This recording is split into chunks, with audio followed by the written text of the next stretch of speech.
ಮೈಸೂರಿನ ನಂಜನಗೂಡಿನಲ್ಲಿ ನೀರನ್ನು ಏರಿಸಿದಂಥ ಪ್ರಕರಣ ಏನಿತ್ತು ಆ ಪ್ರಕರಣಕ್ಕೆ ಸಂಬಂಧಪಟ್ಟಂತೆ ಈಗ ಆಗಿರುವಂಥ ಬೆಳವಣಿಗೆ. ನಂಜನಗೂಡಿನಲ್ಲಿ ಈಗ ಬಂದ್, ನಗರ ಸಂಪೂರ್ಣವಾಗಿ ಸ್ತಬ್ಧವಾಗಿದೆ. ಸ್ವಯಂ ಪ್ರೇರಿತ ಬಂದ್ಗೆ ಬೆಂಬಲವನ್ನು ಕೊಟ್ಟಿದ್ದಾರೆ. ಈಗ ಬಂದ್ ವಾತಾವರಣ ಸೃಷ್ಟಿಯಾಗಿದೆ. ಸ್ವಯಂ ಪ್ರೇರಿತ ಬಂದ್ಗೆ ಬೆಂಬಲ, ವ್ಯಾಪಾರ ವಹಿವಾಟು ಕೂಡ ಇಲ್ಲ. ಅಲ್ಲಿ ನಂಜನಗೂಡು ಮಾಜಿ ಶಾಸಕ ಹರ್ಷವರ್ಧನ್ ನೇತೃತ್ವದಲ್ಲೇ ಪ್ರತಿಭಟನೆ ನಡೀತಾ ಇದೆ. ನಂಜುಂಡೇಶ್ವರ ಉತ್ಸವ ಮೂರ್ತಿಗೆ ನೀರು ಎರಚಿದ ಪ್ರಕರಣ ಇದು. ಈ ಪ್ರಕರಣದಲ್ಲಿ ಈಗ ಹಲವು ರೀತಿಯಾದಂಥ ಗೊಂದಲಗಳು ಈಗ ಸೃಷ್ಟಿಯಾಗ್ತಾ ಇದೆ. ಬಟ್ ಸದ್ಯಕ್ಕಂತೂ ಬಂದ ವಾತಾವರಣ ಸೃಷ್ಟಿಯಾಗಿದೆ. ಅಲ್ಲಿ ಮಾಜಿ ಶಾಸಕ ಹರ್ಷವರ್ಧನ್ ನೇತೃತ್ವದಲ್ಲಿ ಪ್ರತಿಭಟನೆ ನಡೀತಾ ಇದೆ ನಂಜನಗೂಡಿನ.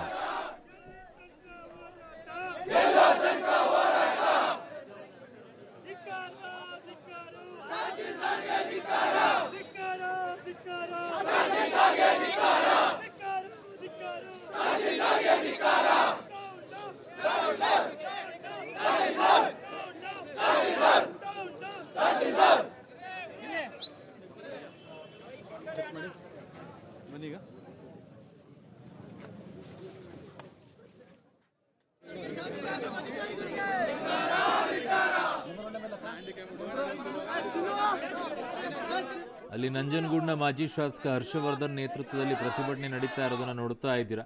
ಸ್ವಯಂ ಪ್ರೇರಿತ ಬಂದ್ಗೆ ಬೆಂಬಲವನ್ನು ಕೊಟ್ಟಿದ್ದಾರೆ. ವ್ಯಾಪಾರ ವಹಿವಾಟು ಸ್ವಯಂ ಪ್ರೇರಿತವಾಗಿಯೇ ಒಂದಿಷ್ಟು ವ್ಯಾಪಾರಿಗಳು ಬಂದ್ ಮಾಡಿಕೊಂಡಿದ್ದಾರೆ. ನಗರ ಸಂಪೂರ್ಣವಾಗಿ ಸ್ತಬ್ಧವಾಗಿದೆ. ಆಕ್ರೋಶವನ್ನು ಹೊರಹಾಕ್ತಾ ಇದ್ದಾರೆ. ಆ ಪ್ರಕರಣಕ್ಕೆ ಸಂಬಂಧಪಟ್ಟಂತೆ ಪೊಲೀಸರು ಯಾವುದೇ ರೀತಿಯಾದಂಥ ಕ್ರಮವನ್ನು ತೆಗೆದುಕೊಳ್ಳಿಲ್ಲ. ಅವರು ಯಾರು ಅನ್ನೋದನ್ನು ಅವ್ರನ್ನ ಬಂಧಿಸ್ತಿಲ್ಲ. ಈ ರೀತಿಯಾಗಿ ಘೋಷಣೆಗಳನ್ನು ಕೂಗಿದ್ದಾರೆ, ಆಕ್ರೋಶವನ್ನು ಹೊರಹಾಕಿದ್ದಾರೆ.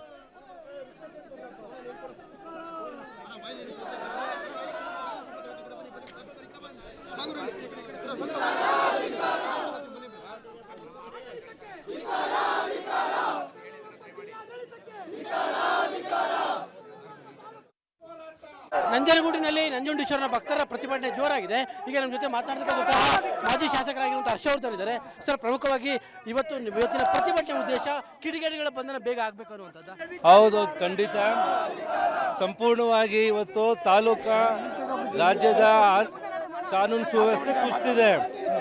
ಜಿಲ್ಲಾ ಮಟ್ಟದಲ್ಲಿ ನಿನ್ನೆ ತಗೊಂಡಂಥ ಶಾಂತಿ ಸಭೆನೂ ಕೂಡ ಅಷ್ಟೇ ಯಾರಿಗೆ ಥರ ರೀತಿಯಲ್ಲಿ ಒಂದು ಮಾಹಿತಿನೂ ಕೊಡದೆ ಇವರು ಹೋರಾಟ ಇದೆ. ಮುಂದೆ ಜಿಲ್ಲಾ ಮಟ್ಟದಲ್ಲಿ ತಗೊಂಡೋಗಬೇಕಾಗತ್ತೆ. ಅದಕ್ಕೆ ಅವಕಾಶ ಮಾಡಿಕೊಡ್ಬೇಡಿ.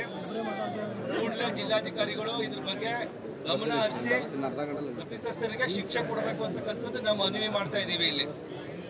ಆಮೇಲೆ ದೇವಸ್ಥಾನದ ಇಒ ಜಗದೀಶ್ ಅವರು ಈ ಕಾರ್ಯಕ್ರಮ ನಡಿಬೇಕಾದ್ರೆ ತಮ್ಮವ್ರಿಗೆ ಗೊತ್ತಿದೆ. ಇದು ಮುಜರಾಯಿ ಡಿಪಾರ್ಟ್ಮೆಂಟ್ ಇಂದ ಈ ಕಾರ್ಯಕ್ರಮ ಪ್ರತಿ ವರ್ಷನೂ ಕೂಡ ನಡೀತಾ ಇದೆ.